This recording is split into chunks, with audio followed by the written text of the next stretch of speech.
Welcome to the lab, my friends. Welcome back to the lab. This is the Mad Scientist X7. I'm here to tell you about the story that's never been told.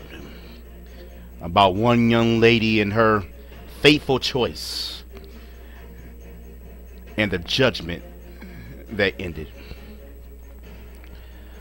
Follow me to the place called the Sanctuary in the Sky, and there in Sanctuary in the Sky, the lab was able to find out that there is a place of magic and hope and life, in direct opposition to what is known as the dark world.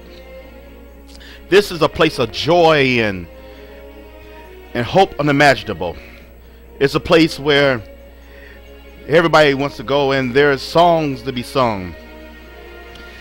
The songs are sung of the beauty of this place, and over this place is one who is known as the Authority. The Authority is the most powerful being in the Yugiverse on the light side. The Authority gives warnings to all his followers to always stay in the light, to always keep hope and always keep the joy. And in order to protect the light and all those who would do good, he has help from his lieutenants, such as Archlord Zerato and Christia, guardians like Joan, soldiers like Goryo, keepers of different things such as the Keeper of the Sun, Hyperion, the protector of those who have pride, to keep pride from destroying, like Vanity's ruler. And then you have the judge, such as Voltanus, the adjudicator, with righteousness and fairness in the sanctuary must provide according to the Authority. The Authority has followers who pull down upon his power in order to help those in need in the Yugiverse. They protect them at a cost to their own selves, and the joy that they receive is beyond all belief yet. But this is a story, my young friends, of this young lady, one of many who received all the blessings that she needed, the power to protect life, but yet it was not good enough. For the Authority had a few rules. There were objects of great power, unimaginable, that should not be touched for the significance that he had. But this young lady, whose name is unknown, she touched of the chalice and drank deep of its cup. She took the lance, whose story is unknown,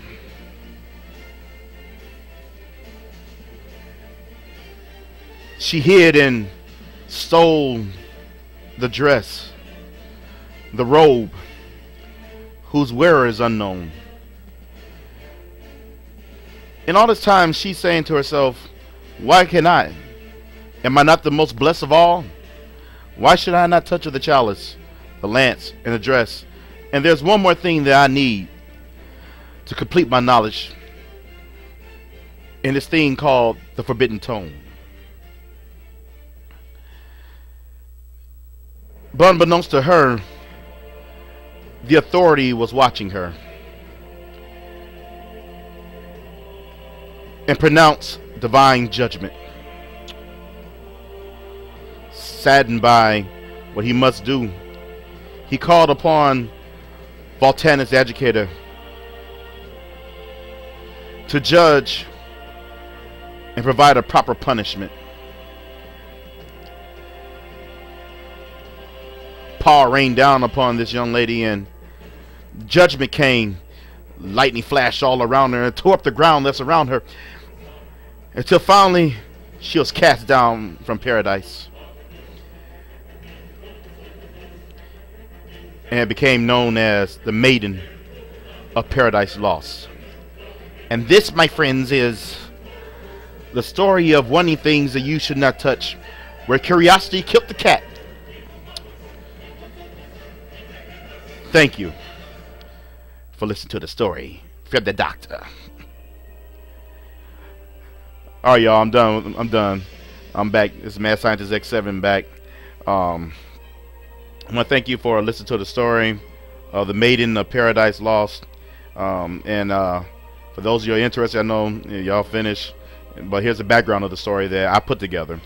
There's no master guide to it that I know of, anything else. All that I was going on was by the artwork in the cards and some other stuff, and a little imagination. For those who don't know, the last one in the series is Forbidden Tome and Maiden of Paradise Lost that we know of so far. And these cards have been within Yu-Gi-Oh for a little while. Lance has been one of everybody's favorites, and I think Chalice might be another one. And how I put the story together, well, first of all, shout out to Capital G, and also the Yu-Gi-Oh Card Game Podcast. The Yu-Gi-Oh Card Game Podcast first kind of alerted me to this, even though I kind of saw the story, but when I was listening to it at work, and the Yu-Gi-Oh Card Game Podcast is both audio and now it's visual, but I downloaded for work. You check out Matt, Kyle, and Justin, as they every month or so, couple weeks, depends on how their schedule goes, they download. But anyhow, they really alerted me to, look at the background of here, of this lady, and this is Maiden in Paradise Lost getting punished. You can see she's being punished, and she got her wings are bone. She got horns now. She got her eye patch, and the eye patch actually has a female sign on it, and then she got a female sign somewhere else on her attire. But it's interesting, even though she's still a fairy of light, believe it or not. Now, for those of you who checked the Yu-Gi-Oh wiki, and first of all, I told everybody that I'm a Christian, so my knowledge of the Bible is gonna contradict this, of course. But I don't come to Yu-Gi-Oh with looking for Christianity. I don't. I come for the fiction, the fun, and everything else, and just a stress reliever.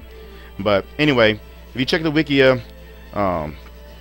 see somebody put on Capital G's channel about Forbidden Tome. And by the way, Forbidden Tome, before I get into the background, some of the stuff, Forbidden Tome is awesome, according to Capital G, against stuff like Boojins and everything else.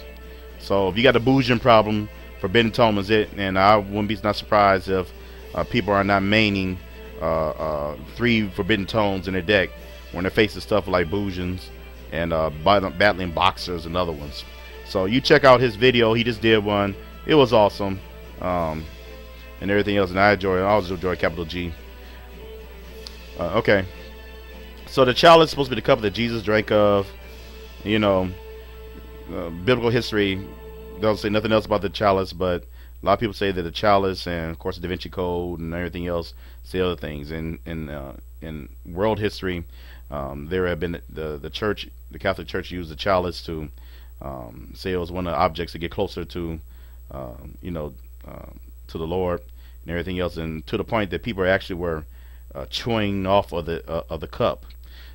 They bit into the cup and would take a piece of wood in their mouth just to be close to they feel close to the Lord. Now, I'm not going to judge anybody.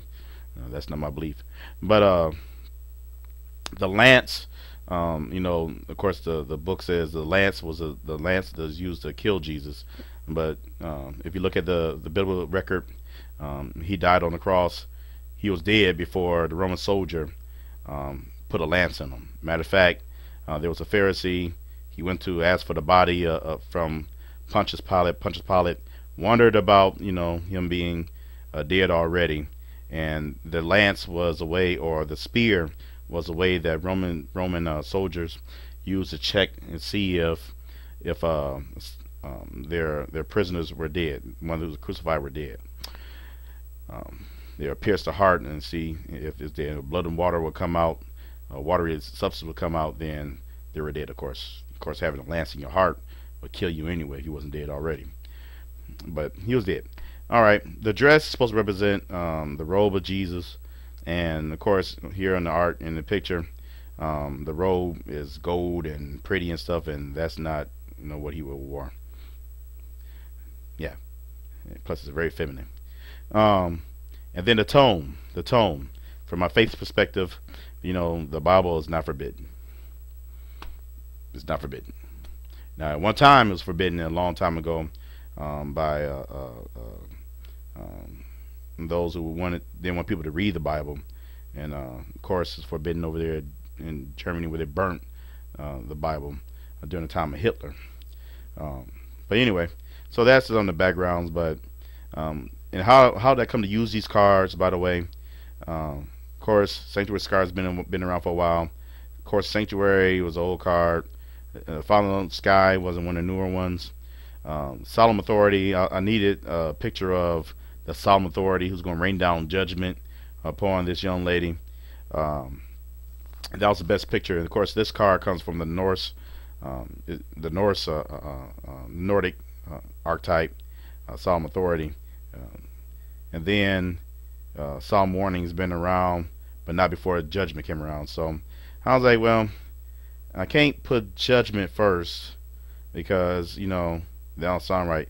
Warning, that's somebody teaching and telling the followers not to touch stuff. So I said, okay, I could use that right there.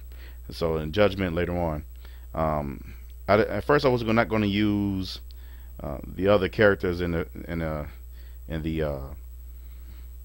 other fairies, in the Sanctuary Sky, but I said, it's going to be kind of empty without them, because Sanctuary Sky, that realm that's against the Dark Realm, and even though I have to say the Dark Realm has a lot better order in it, the Dark World has a lot better order, but that's part of this anyway.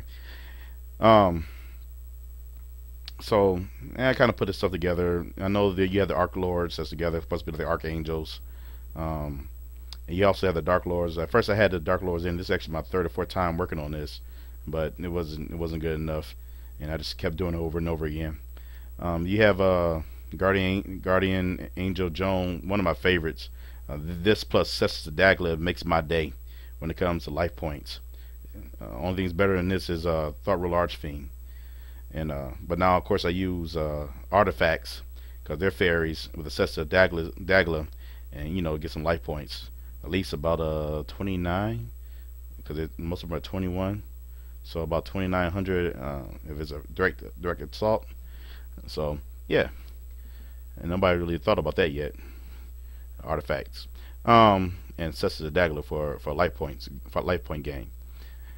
So yeah, that was pretty much it. Then the part that really got me was, okay, in the Solemn Warning you see the angels in the background, and but then also I remember Wobaku, however you pronounce it, had the young females, and when I was trying to make a transition between her, this lady, this woman, and them, I noticed that the artwork was somewhat similar. Matter of fact, it looks like her. Matter of fact, they all look like triplets. Y'all get your mind together. And so then this one right here I just use as the transitional phase from somebody that's being blessed, that's powerful and blessed, to one who's fallen deep into sin and following judgment. Actually, I probably could have took this one on, but this is punishment. So that was the best way to do it. So Maiden in Paradise Lost, once again, she got her. If you really check the picture of this, the artwork of this, and this is actually nice artwork. You see as she's falling away, you see she's in the clouds under the judgment, and that could be almost the settling of all this destruction and everything. And using